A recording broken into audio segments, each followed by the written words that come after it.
We're here to follow up on what I think our entire community knows, sadly, what is a homicide along the Ma Pa Trail here just outside the town limits here in Bel Air that happened sometime early this morning or today.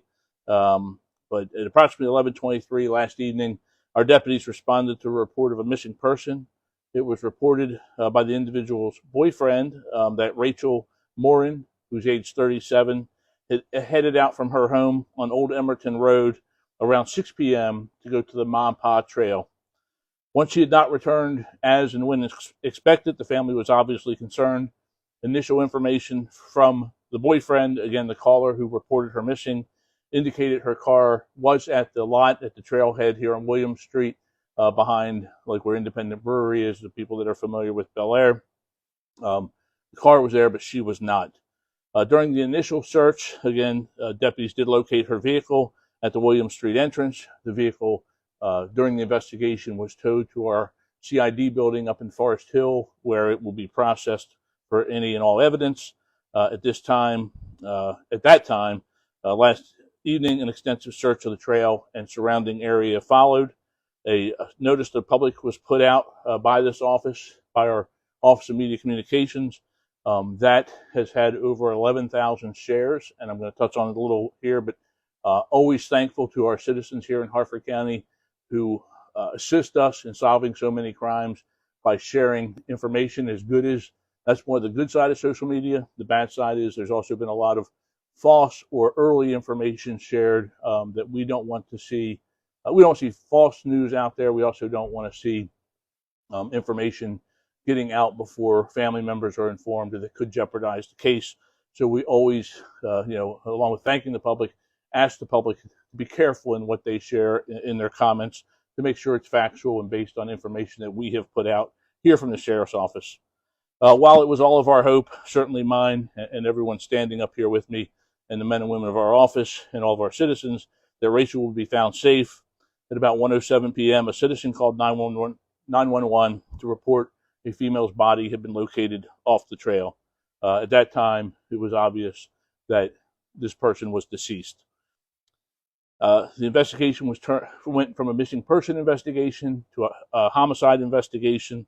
While we firmly believe this is the body of Rachel Morin, that final determination, that final say belongs with the medical examiner, and that has not happened yet. And that's one of the things that's being shared out there on social media, that in fact it's factual, which I will admit here standing at the podium that that's the way this is going to go. But again, we have to let the process do what it's supposed to do.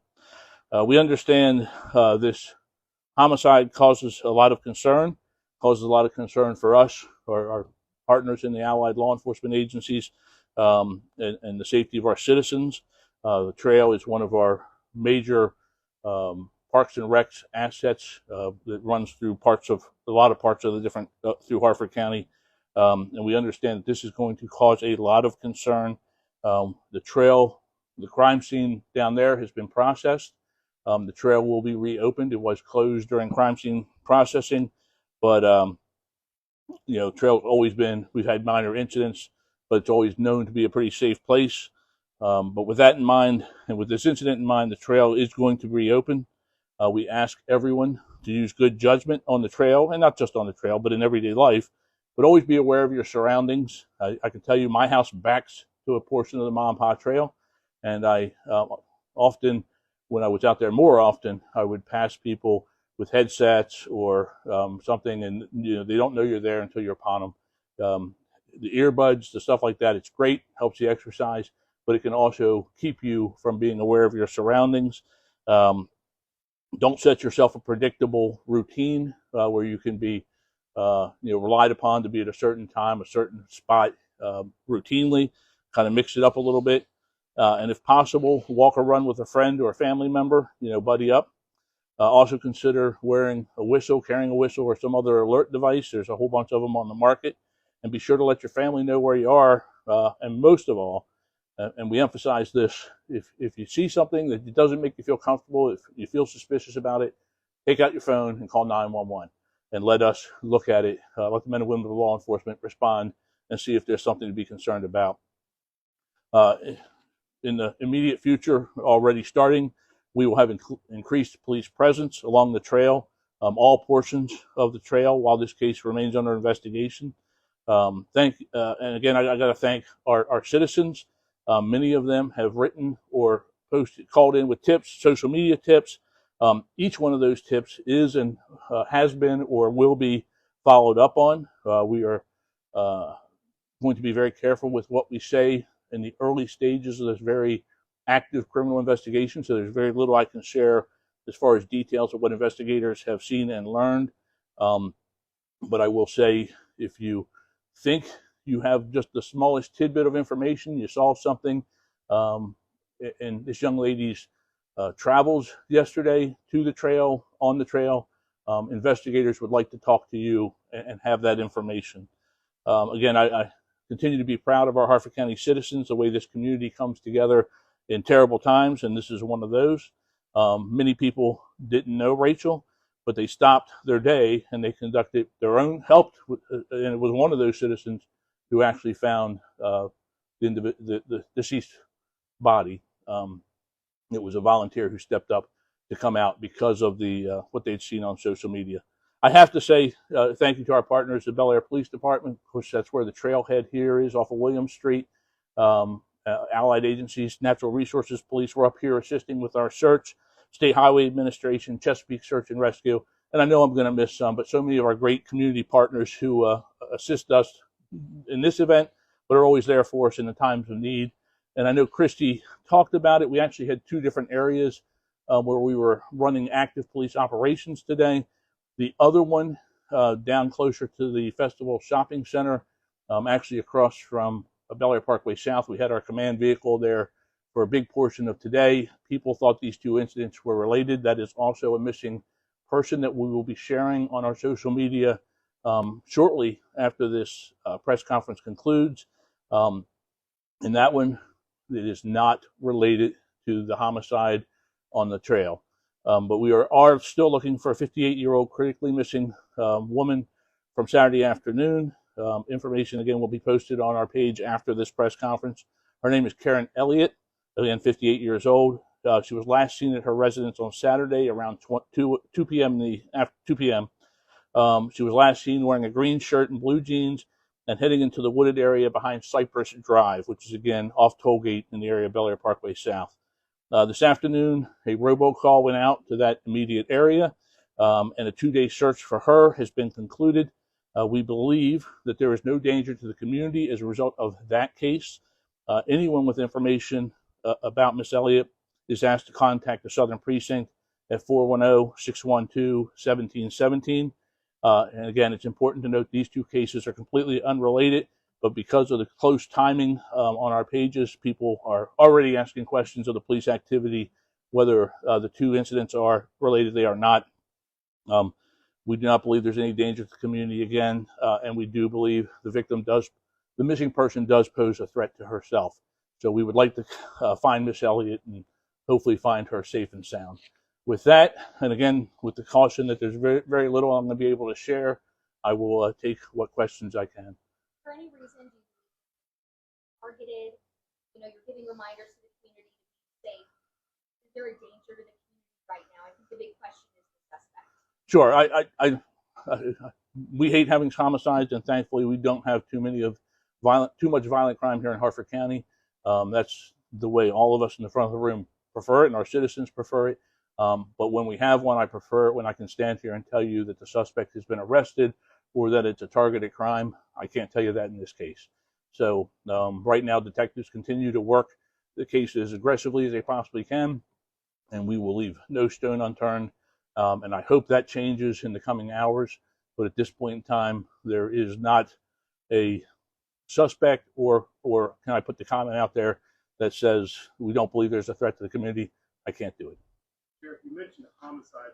I know it's early in the investigation, but what made you make that determination? Homicide. There's indicators that our detectives have no doubt, and I'm not going to go into what physically they observed at the scene, but the investigators believe, and yeah, sadly it's a homicide case. I just want to clear up some of the details that you Sure. said. The initial post that went out was saying that she was reported missing at 11 p.m., which said months ago that the homicide might have happened. No, she wasn't pronounced until she was found. So when she went missing, I think about 6 p.m. is when she went on the trail. So I think this could have happened anytime from 6 p.m. when we assume, and this is speculating on my part, that when she arrived at the trail, if they expected her at the trail at 6, she could have got there at 7. So again, this is speculation on my part, but sometime from the time she got to the trail to when she was found, the homicide occurred. Well, I can tell you, investigators are working. I don't believe the trails are part of the Parks and Rec system here in Harford County. I'm not familiar with cameras that are set up that are not in response to something. We've had, as I said earlier, we've had minor thefts along at the parking areas, and I know at times cameras have been set up there trying to catch that. I am not familiar with any trails that run along outside of the parking areas, and I don't think there's any permanent cameras at the parking areas. But we will, again, there's houses. My house is one of them. It's on a different section of the trail. There's houses that border the trail, and many of those houses have cameras. So you might have camera footage you think's not related. If you have something that could possibly be related, detectives want to see it. Have you had a chance to talk to Rachel? I have not, but our investigators have.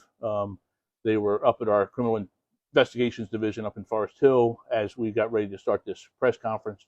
And obviously, that's being widely shared on social media. And I would just ask, to give that family some time to come to grips with what's happened. It's always a terrible loss, no matter what family it is. But this one with so much of a public eye on it. And again, I don't know that we've ever had a post reach 11,000 shares before. And that's amazing. And that's a compliment to once again, to our Harford County citizens who step up and say, we want to be part of helping, sharing the good news. So, but it's also that many people who are also heartbroken that when the news breaks that it has this sad ending. Sir?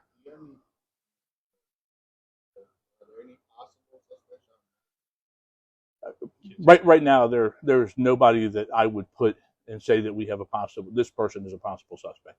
Zero. Okay. Thank you all again for waiting on us and for your time this evening. And hopefully I'll have better news to share as the investigation progresses forward. Thanks.